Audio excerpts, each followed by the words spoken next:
Though not the first books released to feature the character, the Dark Elf Trilogy, comprising Homeland, Exile, and Sojourn, are the first chronological novels in the exceptionally long line of published fiction centered around Drow Elf Ranger Drizzt Do'Urden.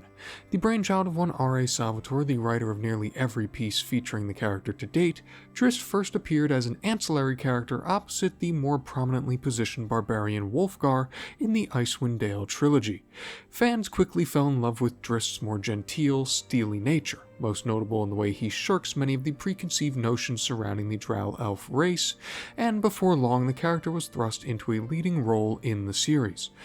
The Dark Elf Trilogy served to provide the reader with ample background and context for the character, and, in all likelihood, did much the same for Salvatore himself. The haphazard manner through which Drizzt was conceived, that being a spur-of-the-moment saving throw from Salvatore to his editor, originally left the character with little concrete backstory, giving the reader a bird's-eye view to everything from the Ranger's formative years until he becomes a largely unwelcome, wayward drifter through the plains of the Forgotten Realms. Due to the nature of his birth, the Dark Elf Trilogy helps to establish Drizzt as the hero that readers clearly felt him to be. Beyond such personal characterizations, especially in hindsight, the series was instrumental in fleshing out the intricacies of Drow society, from the caste-like systems the houses are governed through to the constant stench of acrimony and betrayal that permeates throughout the underground world. With much of the adventure taking place in the hub city of Menzoberranzan, the series also includes a number of characters who would go on to become notable Forgotten Realm figures in their own right, including Drizzt's feline companion Guinevere, his father Zaknafine, and the dashing bounty hunter Jarlaxle.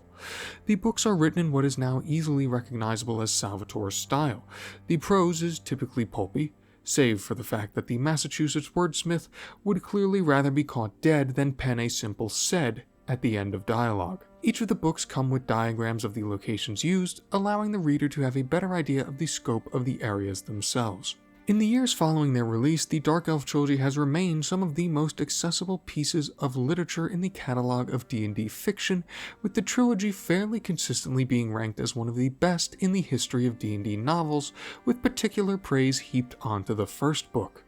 The covers for these reissue copies were done by one Todd Lockwood, a Forgotten Realms mainstay who illustrated the covers of many materials for TSR over the years.